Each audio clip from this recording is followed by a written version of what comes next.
Moin! Welcome back, everyone, to the channel. I am Mace, coming to you right now from Vancouver Island in beautiful British Columbia. And today we're reacting to I Really Respect Germany for this. Let's just hop right into it. If you have any recommendations, you can leave them in the comments. Also, I love to hear from you guys in the comments, and I do try to read everything. And there's also a link there if you want to send me links to videos and other stuff like this, which is where I got this one from. So, appreciate it. Let's go! In Schwäbisch Hall, there is a bookstore that I like to stop into from time to time. Irrelevant but interesting side note, that bookstore has been around since 1596. Wow. That's always crazy. Like, it's just normal everyday thing to a German person in that town, that this bookstore has been there since 1516. Or wait, what do you say? 1586? 1596, whatever it was. But since 1590. 1596, like, wow, it's crazy. Coming from Canada, where there was nobody even on the West Coast besides the indigenous peoples, who were just, living peacefully before the Europeans showed up. Wow. Now, in that bookstore, there's a small little English section where I found this book called Why the Germans Do It Better. Now, I'm only like 30 pages into the book, so I can't really recommend it or not recommend it yet. I will say it is pretty interesting so far. But what has caught my eye and made me want to make this video were two sentences on the first page of the book. Now, I've got to read two paragraphs to give you context for the two sentences. And here it is. In January 2021, Germany turned 150 years old, but its people barely marked that milestone. Germany, from the time of Bismarck to that of Hitler, is synonymous with militarism, war, the Holocaust, and division. No country has caused so much harm in so little time. And yet, two nearby anniversaries tell a different history. In November 2019, millions celebrated 30 years since the Berlin Wall came down. In October 2020, 3 decades had passed since reunification. Half of modern Germany's lifespan has been a tale of horror, war, and dictatorship. The other half is a remarkable tale of atonement, stability, and maturity.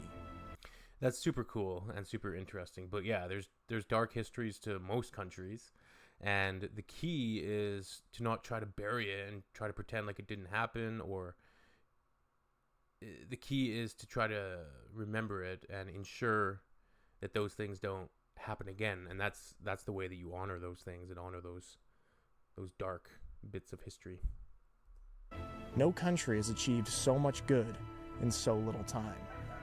Those two sentences at the end of each paragraph. No country has caused so much harm in so little time, and no country has achieved so much good in so little time.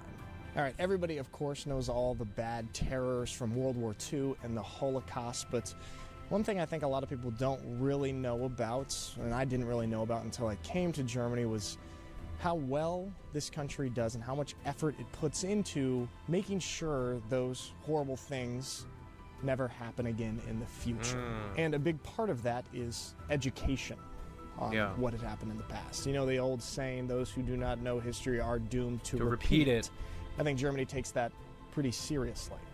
In the introduction of this book, a very powerful memorial tool is mentioned. Something that I've known about since my first year in Germany, something that I see all the time, something that whenever my family members come here to visit, I point it out to them and they always find it very powerful as well. I see these things all the time, and now that I'm actually looking for them, I can't seem to find them. Yeah, that's a key thing, right? Education and the new generations coming up, ensuring that they're educated on the past and things that happened, and strategies to obviously ensure that things like that never happen again.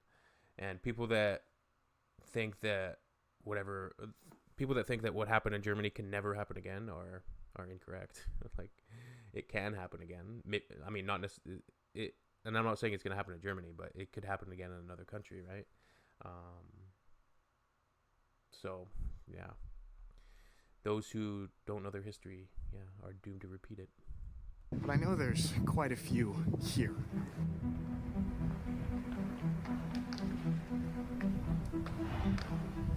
What's he looking for?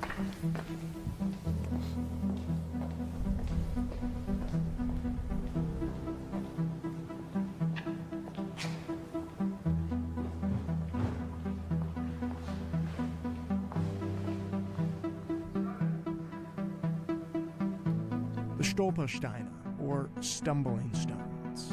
Now, I'll let Rachel from DW's Meet the Germans explain. One subtle yet striking part of the memorial culture in Germany are the Stolpersteine, or stumbling stones. These small brass squares are inscribed with the names of victims of the Nazi regime and set into the pavement outside their last known address. The project was started in the 90s by German artist Gunter Demnig, and today there are more than 75,000 stumbling stones across Germany and other countries.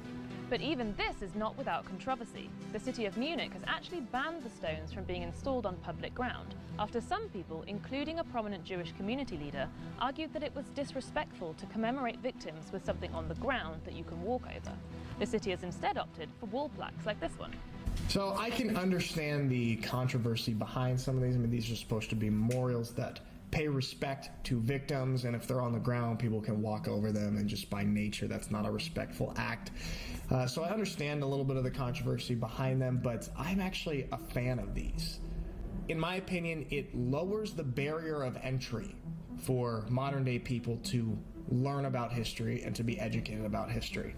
It's one thing to be interested and to go to a museum and read and see memorials and learn about it like that. But it's a whole other thing to just be going about your day-to-day life in your city and coming across these memorials that bring history right to you today. You know, you can't help but see those and think about the victims of those horrible events back in the day.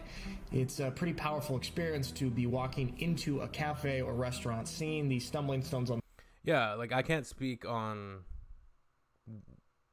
like, obviously he's right. This is a great way to commemorate things and at least bring awareness to it. Whether it be you think it's disrespectful or not, it's maybe better if they're on the wall, but just having these plaques out and about. I like that idea of having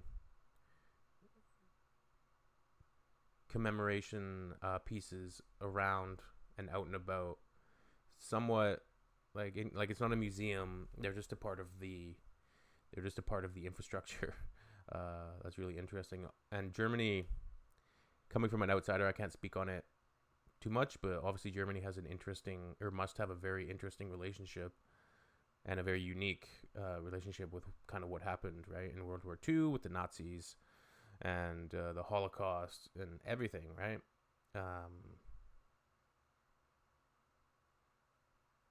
Yeah, it's crazy. And so World War II ended in 45. So 55, 20, 75,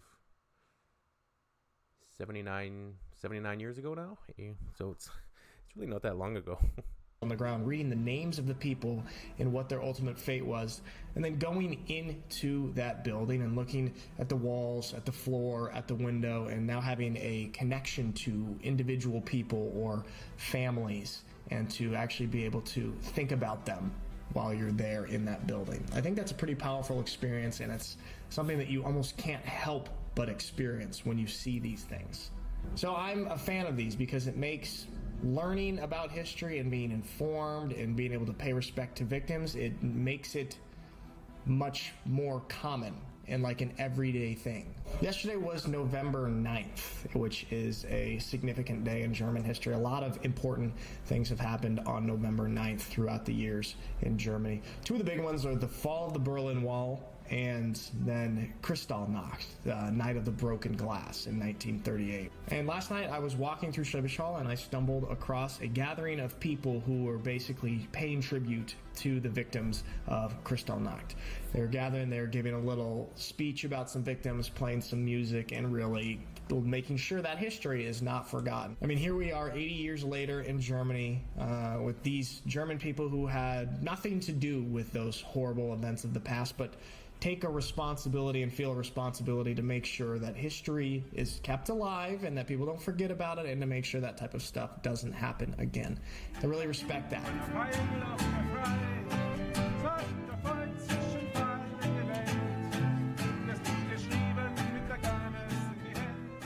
The more I learn about history, the more I realize that every single country has a dark past. But I think Yeah, and you can't forget that intergenerational trauma exists for families and people that were affected by these type of events.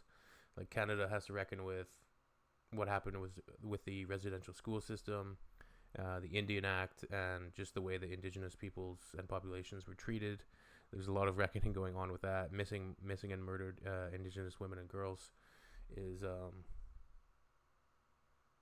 important topic, and just the way that indigenous were treated for a long time, and then that has rippling effects that don't just end with the people that were directly. The people, even their kids and their kids' kids, right, are affected by it over generations. It doesn't just go away. No country addresses their dark past as well as Germany. And I really respect its attitude and behavior on this subject. 70, 80 Jahre danach zu sagen, wir tragen daran Schuld, fände ich viel zu groß. Aber ich glaube, wir tragen eine Verantwortung, das was irgendwo verhindern, dass sowas wieder passiert. If you're a German viewer, Very well you probably said. knew about these. This probably isn't anything new to you, but I remember when I first discovered these after coming to Germany from the States, I was like, wow, that's pretty cool that they do that. I think that's a really powerful memorial tool. And I've been meaning to make a video about it for a while, and I think the introduction of this book kind of sparked me to do it. So yeah, guys, that is all for today. Thank you so much for watching my videos. I hope you have a lovely day, and I will see you next time. Informative video, important topic. I like it, and I do respect Germany for that, for their mindset, and for the mindset to keep. It's like that young gentleman at the end there said it perfectly. He succinctly kind of laid it out perfectly. A perfect definition is that you don't have to bear responsibility for it, but you do have the responsibility to ensure that doesn't happen by remembering the history and educating and being educated about the history to ensure that it doesn't happen again. So good stuff. All right. See you on the next one, everybody. Tschüss.